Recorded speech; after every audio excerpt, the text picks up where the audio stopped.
Director of Student Attendance, and I'm here today to talk a little bit about improving attendance in the remote learning environment. So the attendance department is focusing on these four things: maintaining contact, helping to get connectivity, developing relationships, and helping kids to participate in remote learning, because a lack of any of those things will cause a loss of learning time in schools. So part of what we do is help schools come up with resolutions to problems and challenges so we can get kids back in school and engaging. So this is a slide that I shared last week at the board meeting, and I'd like to share it with you again today just to look a little bit at it. The blue lines represent September and the purple lines represent October. The darker colors represent last year and the light colors are this year. So if you just look at kindergarten, for example, this dark blue line is September last year, and it shows that our attendance in September for kindergartners last year was about 90%. And the light blue is this year. So our attendance, our average daily attendance decreased to about 85, 84% on this chart. In October, you'll see that last year, again, our kindergartners were coming to school with about a 90% average daily attendance. And in October, it went down a little bit. I'd say that's probably around 85, 86%, which was better than September, but not as good as where we were last year. So this is one of the charts that I shared with the board last week, just to kind of give them an idea of where attendance is right now in our remote learning environment. So some of the other interesting things I see is that our 7th and 8th graders are doing about the same as they did last year, a little bit less in some cases, but especially in 8th grade, it's not very much different from last year. Can you see my screen? Yes. Okay, all right, I got it. Yeah. And then if you look at the 9th through 12th graders, you'll see that actually the lighter colors are higher in each grade level, or almost the same in grades 9 through 12. So what this makes me wonder, and I have no other evidence than this in front of me, is if our older students are feeling more comfortable with remote learning and are more capable of being independent with remote learning. I'm sorry, Megan?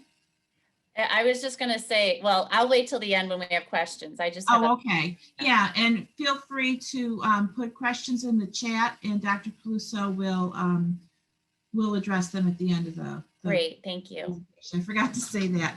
So it does seem like our younger kids their attendance is lower. They could be because they need more parent support and not feeling as comfortable to be as independent as some of our older students.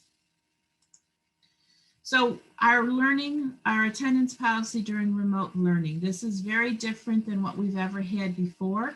In the past, in in-person learning, when you walked in the building, you were present. When you sat down in a class, you were present. And now with remote learning, we've had to change the codes a little bit. So I just want to explain those to you. We have present synchronous, which means that a student is present during the online scheduled time, kind of like what we are right now. And a student would be marked present sync.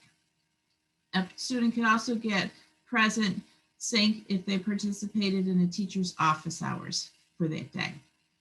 Present async is a little different. And first I want to say that there are like 5 bullets here, but you only need to meet the criteria in one of these bullets to be marked present async.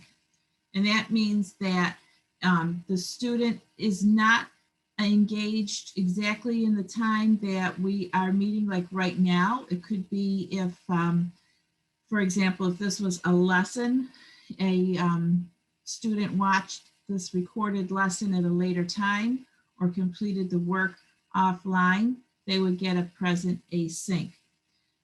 They can also get a present async if there's a daily check-in, if there's two-way communication with the teacher about what kind of work the student is doing. They also get a present async if the child is working but then experienced technical difficulties. We're also considering a lack of a Chromebook or MiFi that's run out of minutes as present async because it's not the child's fault that they are not able to log on. We are encouraging schools to provide other kinds of work for kids in some of those cases. And present async, they're engaged with their daily assignments, either online or offline, or have completed their daily assignments online or offline. Present excused is when a parent or a guardian notifies the child that the child's going to be absent for an excused reason, such as a doctor's appointment, a dentist appointment, a death in the family, a legal reason. That's an absent excused. But absent unexcused is when there's no contact with the parent or student about the reason why the child is absent or no evidence of engagement. So we do have, when we look at those charts and we look to see, when we see that some of the levels of attendance is lower, we look to see why kids are not coming to school and how as a department and as a district we can remedy some of those situations, but we need to understand why those situations are happening first of all. So we have students who cannot engage because they either don't have the equipment or they have limited internet access. They may have an ill family or they may be ill themselves, and they may have other family obligations. And we certainly know that that's been the case since March, with older students needing to help younger students in some cases, or in some cases, younger students going to live with other family members because parents are essential workers and working, and then perhaps some of the older family members might not have as much comfort with using technology. So those are students who cannot engage. We also have students who will not engage, and this has to do with sometimes being uncomfortable with being online. When you're online like this, you're opening yourself up to any kind of bullying or lack of privacy if you don't know how to change your background, or if you're not comfortable with what's going on behind you. And so this is kind of more like student avoidance. And so they will not engage, even though they can technically. And then we have students who do not engage, perhaps because they're frustrated with online learning, because they need more in-person contact. They feel less involved with other peers and teachers, and they need that socialization. And there are other things they'd rather be doing, so they do not engage. So when we talk with families and schools with our weekly attendance meetings, we look to see what is the possible reason why kids are not attending and how we can remedy the situation. I talked in the earlier session about the rec centers and the Y coming through with providing support for kids who needed more adult supervision or help. We can talk about families coming up with action plans that include things like, I'm going to make sure I'm ready for school each day. Prior times, I would tell people you need to make sure you're out at the bus stop 5 minutes before the bus comes so you don't miss the bus. Now we need to tell kids, make sure your Chromebook is plugged in at night so you're ready to go the next day. And that maybe we're using our Chromebooks just for school and not for other things, so that our Wi-Fi minutes are not eaten up by other things. So we look into what are the reasons and what we can do to support kids and families. So this slide here is really more of one that can be used for kids to talk about their possible frustrations. And students need to let their parents know what's going on, and not give up. I think that oftentimes we look at an 85% average daily attendance, And we think, boy, that's, below our goal. But, that's 85% of our kids who are showing up and persevering, even though it's difficult. And we need to recognize that they're persevering through difficult times. So some things parents can tell their kids is, give it 3 tries before you give up. If you're feeling frustrated, take a 3-minute break before trying again, and put down what your frustration is so that we can try to help you. Our kids sometimes are more savvy than us, and they can figure out a solution to a technical problem by searching online, but really they need to let parents and guardians know that they're having a frustrating time, and see if we can connect with somebody in IM&T to resolve it. I don't have specific information. I do know there's some settings that you can adjust as far as things being read to you online, as far as the size of type. And so those would be things that IM&T could help with, but it is a possibility if your child's feeling frustrated with that. And these tips, to parents, please let us know at the school what is going on if your child is having difficulty engaging or trying to avoid engaging. You may see some counterproductive behavior in your child because of the technology hurdle. So please be aware of those and help us to help you and your child. And just discuss some of the positive things that are going on, and including the perseverance through difficult times. We are very able to, we want to help and work with you. So I just want to share my contact information. I can be emailed at attendance@rcsdk12.org or at that phone number, 703-8584. And I have it with me all the time, so I will do my best to answer questions as they come up. And I would say, first of all, make sure you've reached out to your school, because they're the best people to help you first. And if you're not getting some answers or you need some more support, please call me and I will do what I can to, work on that challenge.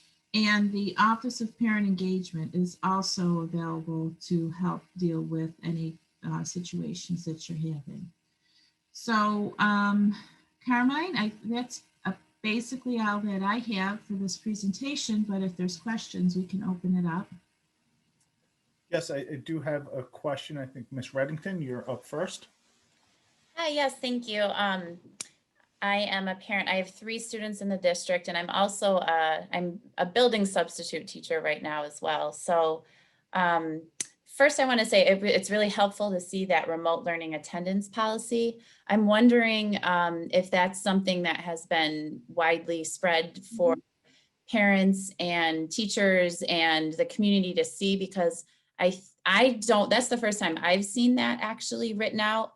And I think that would help give a better understanding to parents and families about what the expectation is. If you can't do it one way, you can do it another way. So that's really helpful. Yeah, it's on the academic reopening plan on the district website on page 37.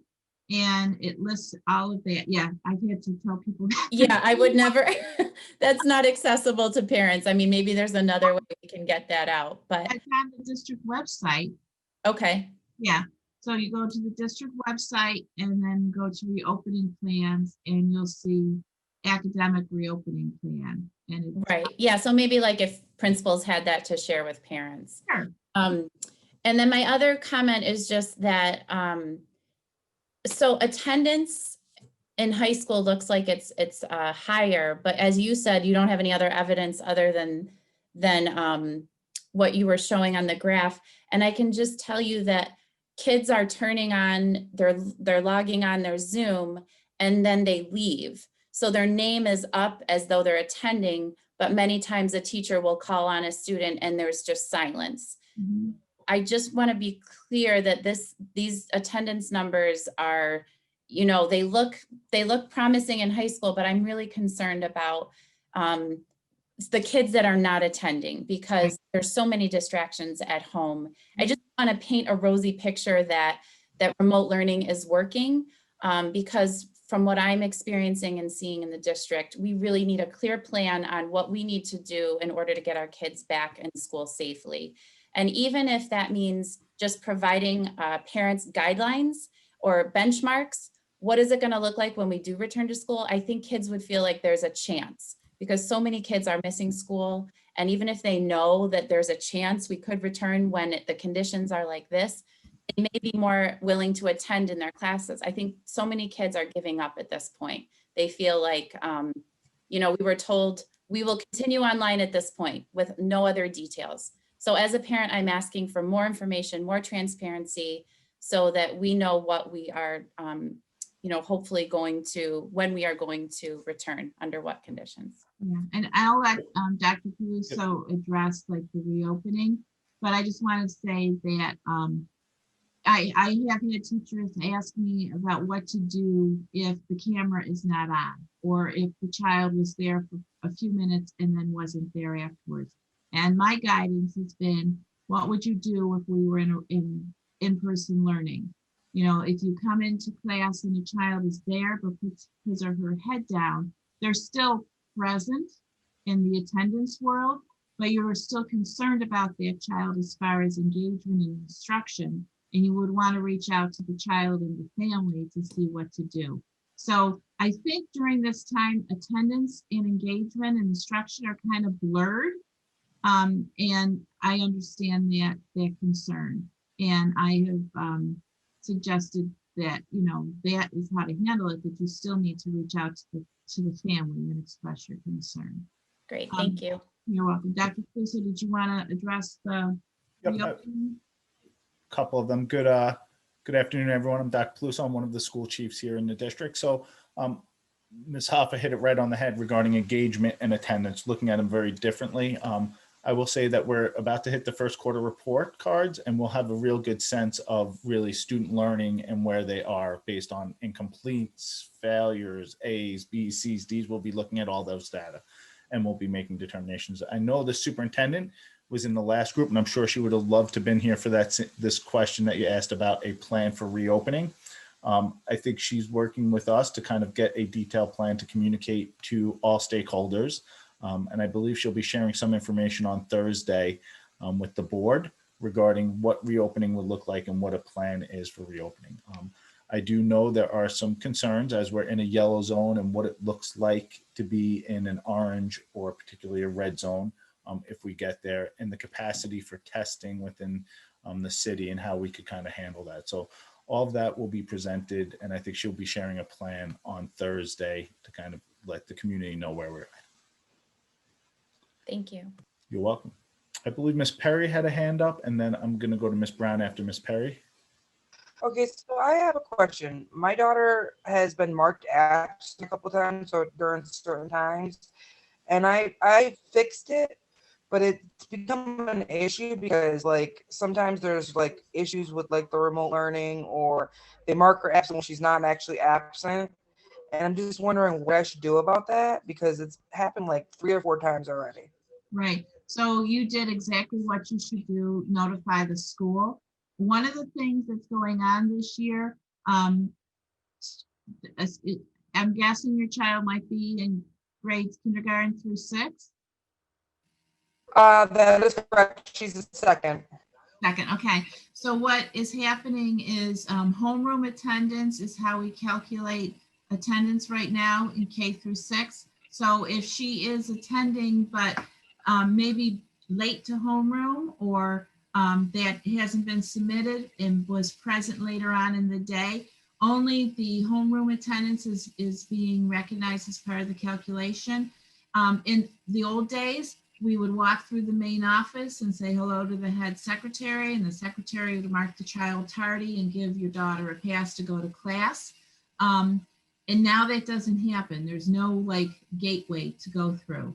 So well, I've also found an issue with the teacher. They have issues sometimes with the attendance, like marking the attendance, because she was marked like completely absent. She was online. The teacher even seen that she was online, but it somehow didn't go through that she was online.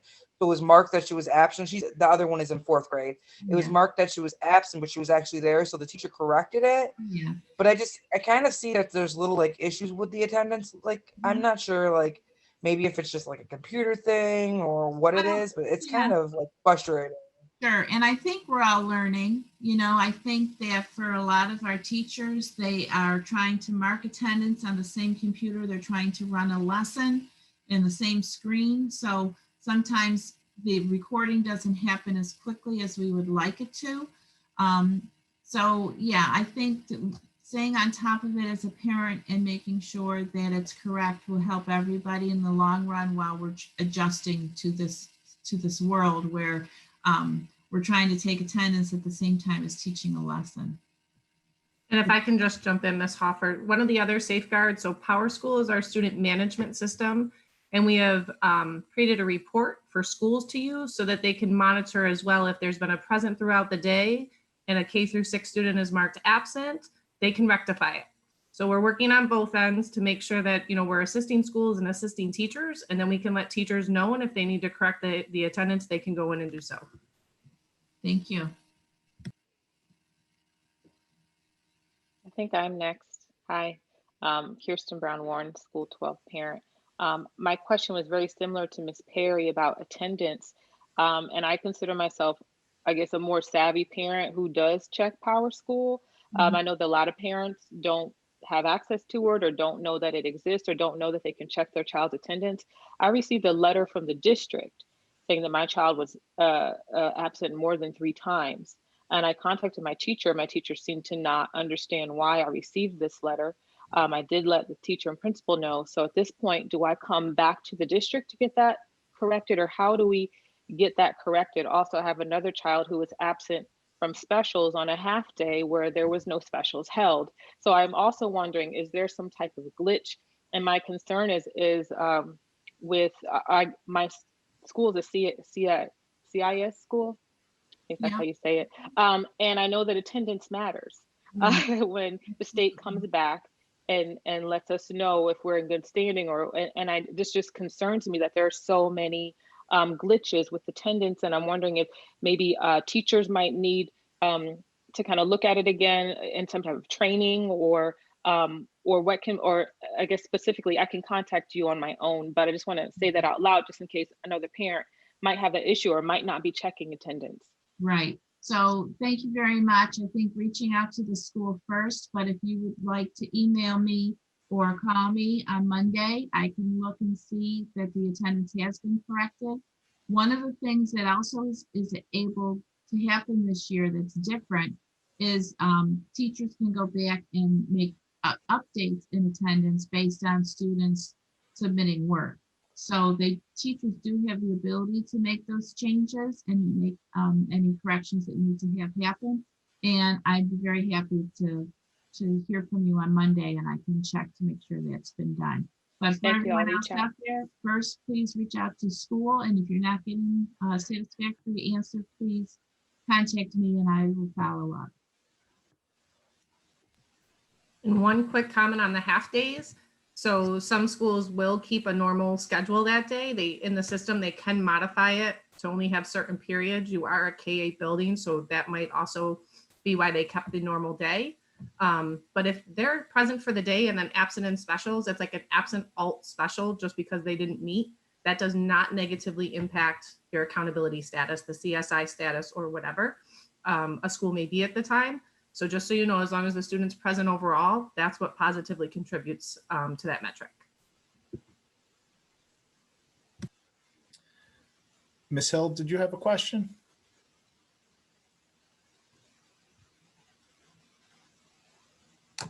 I actually put it in the chat. I don't know if you want to read it from there or.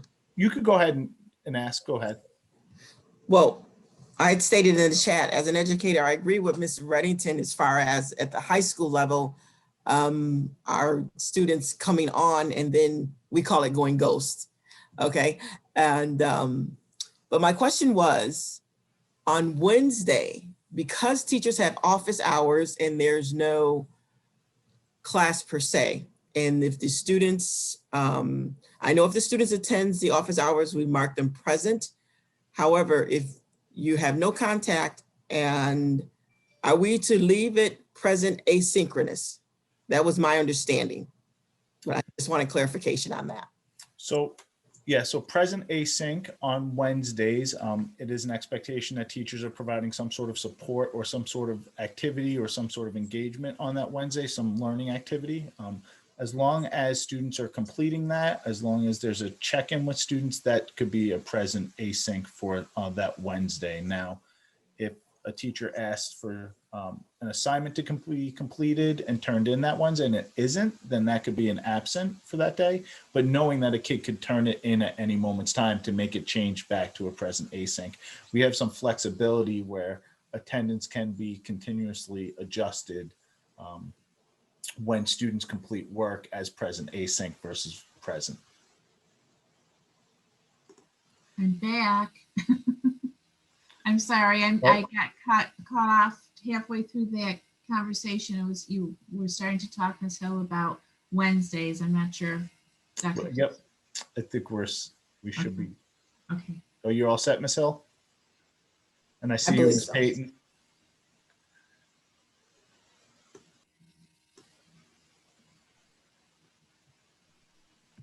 Ms. Payton, you're Still- muted. You're still muted.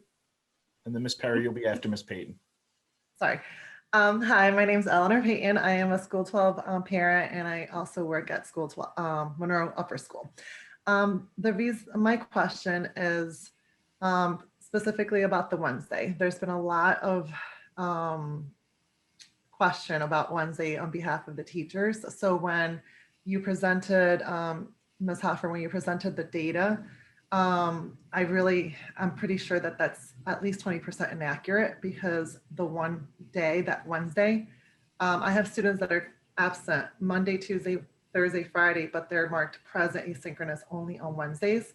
So I know that that is definitely an area that data may be you're presenting it well, but it might not be accurate. The ghosting is definitely a huge issue when I go in to present to my high schoolers. I have to follow up with them, like what the information that I presented. When I go to follow up individually with students, I'm a school counselor, so I get to do a lot of individual stuff.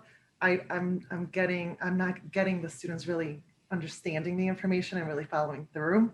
I'm really concerned about the students with IEPs who, we have a student who does not have an IEP, is not getting information, even though they're on, the black box is on, but they're just, the IEP students, they have accommodations and modifications, like they have so many needs that we just can't expect the teachers to provide over Zoom. And I have friends that have, kids in Penfield who, those kids go to school 5 days a week because they need the support.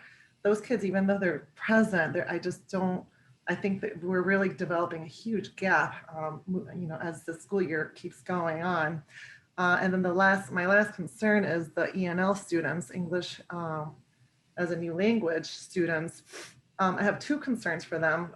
My daughter's in a dual language program, and I'm the bilingual counselor at Monroe Upper School. And what I'm seeing is the not having enough exposure, right? I mean, the teachers are doing the best that they can, but in order to learn that English and eventually have to pass certain exams in order to graduate, I'm just really concerned that we're really setting the kids up for failure. I know that this is a tough situation, but I would really, when I heard about the reopening plan, my heart broke because I was really thinking that like there was some type of more than just more than just the specialized programs as it is presented going back. I really feel like the division between the haves and the have-nots, it's getting greater, and that's concerning for me. With my community, I get really emotional thinking about it. So I apologize for that. The last thing is the testing. So we just found out that January regions are also canceled.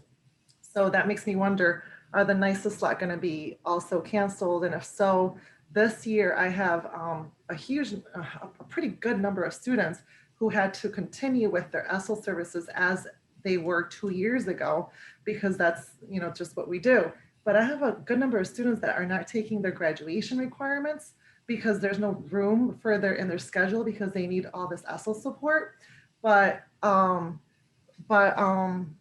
they don't need it, right? So they're forced to go to these ESL classes. The teachers are like, oh my gosh, these kids are, so much higher than what they should be. But here I can't like put them into electives that they need, or maybe even like a science class that they need because we're just kind of like standing around waiting for these tests to be offered. So now I'm getting really nervous.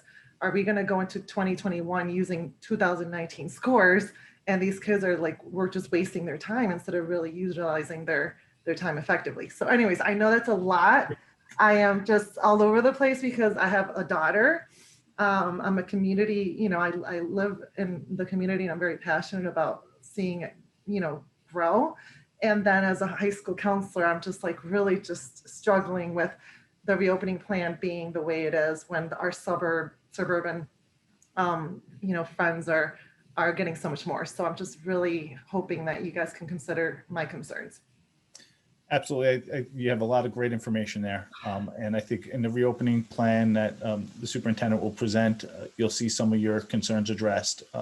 And obviously as a larger urban district, we have some obstacles that we have to go through in order to open up in terms of, and she'll talk about testing and that capacity to test and right currently. So all of it's heard, all of it's understood. I understand your frustration, but Terry, do you have anything you could add regarding the scheduling and E&L services?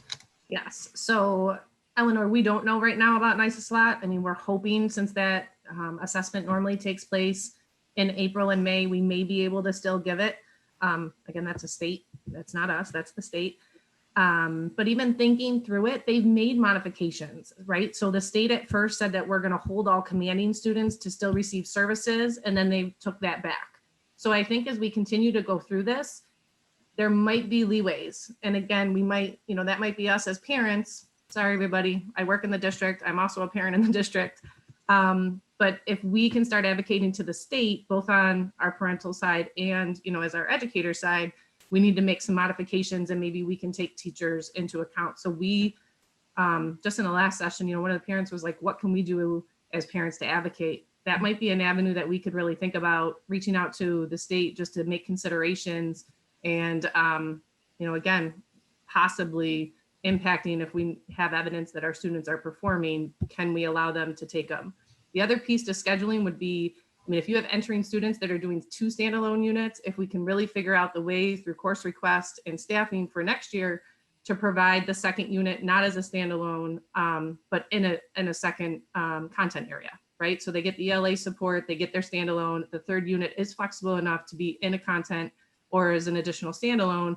We possibly could look at what we need to do as far as building the master schedule to accommodate that so that they are earning it in a science, in a Regents level, or whatever the student needs, just being creative with the scheduling that way. Thank you. And I think Ms. Perry, you had your hand up again. So I just have a question about the async learning.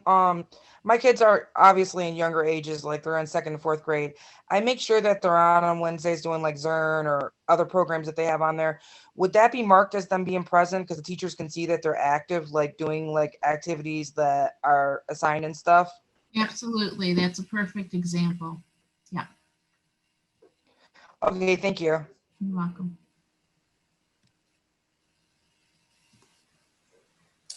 We have a couple of minutes left if there are any other questions.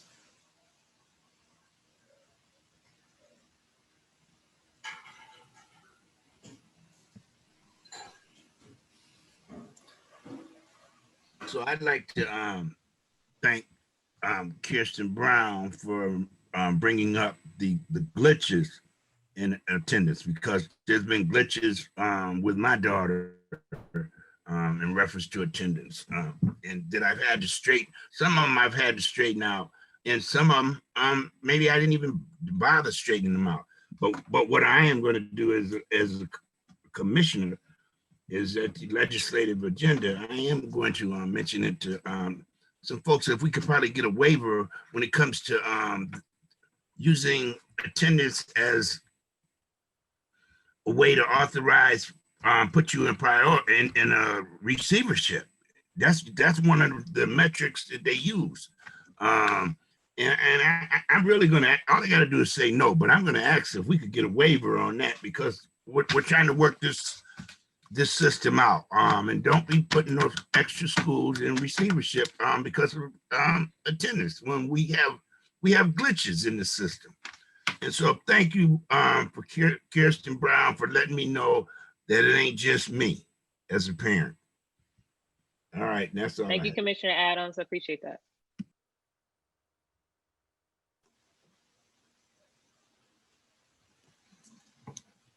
Okay. And I think we'll be doing a wrap up with some raffles in the main room. So everyone, thank you for joining us. I appreciate it. Thank you for the feedback. I will be definitely bringing some of these thoughts and most of these thoughts back to cabinet. And I know Commissioner Adams has collected a lot of this information as well to kind of follow up on. So thanks everyone. And thanks Ms. Hoffa for a great presentation. Thank you.